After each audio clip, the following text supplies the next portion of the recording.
ఓం గం గణపతియే నమః. ఓం శ్రీ మాత్రే నమః. ఓం శ్రీ గురుభ్యో నమః. శ్రీ శ్రీ నాగలక్ష్మి అమ్మవారి శక్తిపీఠం, మధురానగర్, విజయవాడ, బాపూజీ రోడ్డు వెలిసి ఉన్న ఈ అమ్మవారు నాగలక్ష్మీదేవి అమ్మవారుగా పిలుస్తున్నాము. నాగలక్ష్మీదేవి అమ్మవారు అందరికీ సకల సంపదలనిచ్చి ఈ నాగదేవత అందరినీ వారి కష్టాల కడల నుంచి తొలగిస్తుంది. జనవరి 29వ తారీఖు సొల్లంగి అమావాస్య. ఈ సొల్లంగి అమావాస్యని మౌని అమావాస్య అని కూడా అంటారు. పుష్య బహుళ అమావాస్యను సొల్లంగి అమావాస్య అని, మౌని అమావాస్య అని అంటారు. పురాణాల ప్రకారం అమావాస్య రోజున గంగ ఆకాశం నుండి అమృతంగా మారి భూమిపైకి వస్తుందని నమ్మకం. అందుకే ఈరోజు గంగానదిలో స్నానం పుణ్యం అని భావిస్తారు.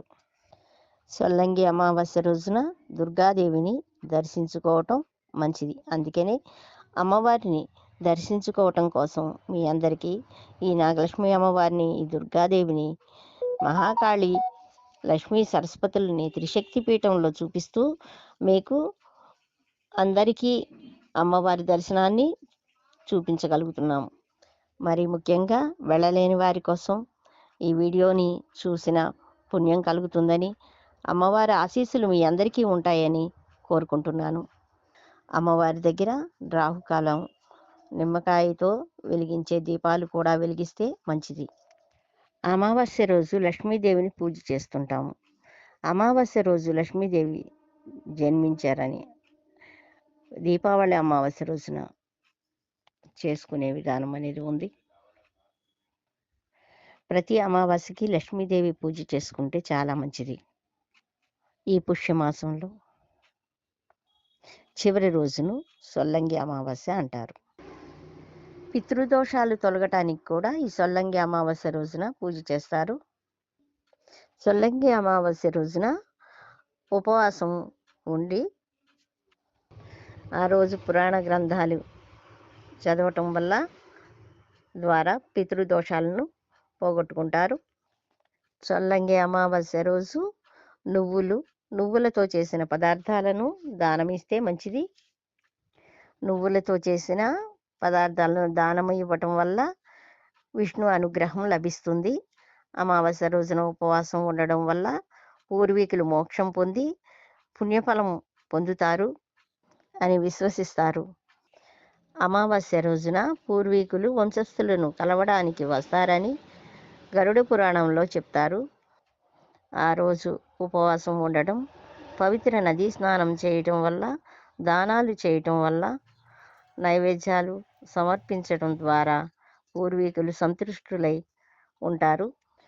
సొల్లంగి అమావాస్య రోజున పిండిలో పంచదారను కలిపి దానిని చీమలకు ఆహారంగా అందించడం చాలా మంచిది.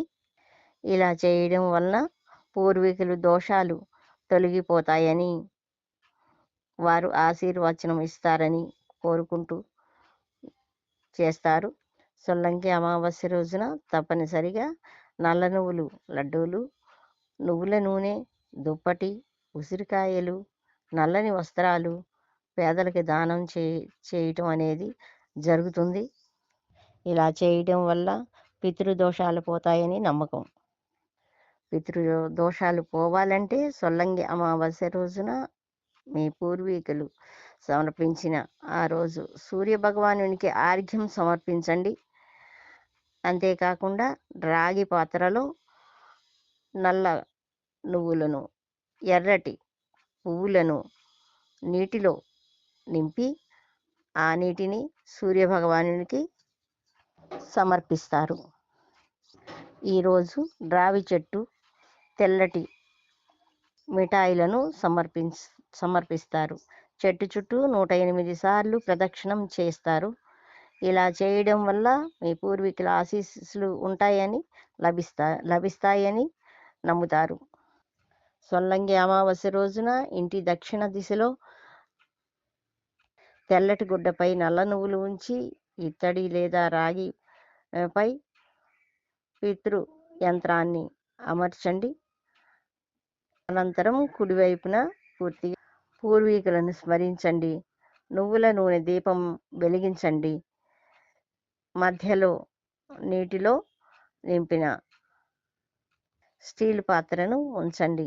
దీనిపై స్టీల్ ప్లేటు మీద నువ్వులు గింజలను తయారు చేసిన ఆహారాన్ని ఉంచండి.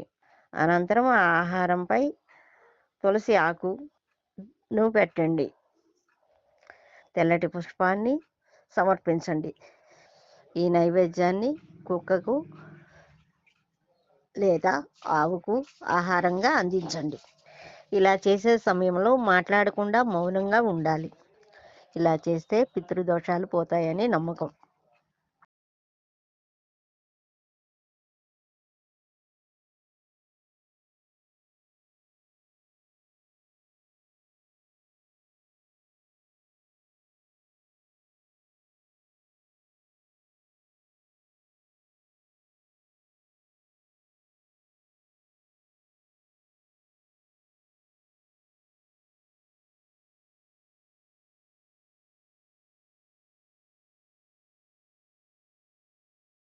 చూడు, ఈ వెలుతుర్లో అమ్మవారు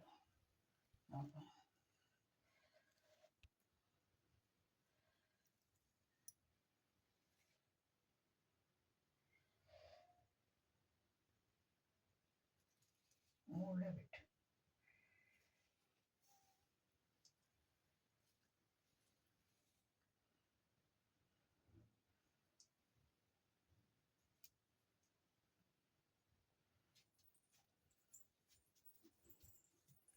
ఇంకా కర్పూరం ముక్కదే.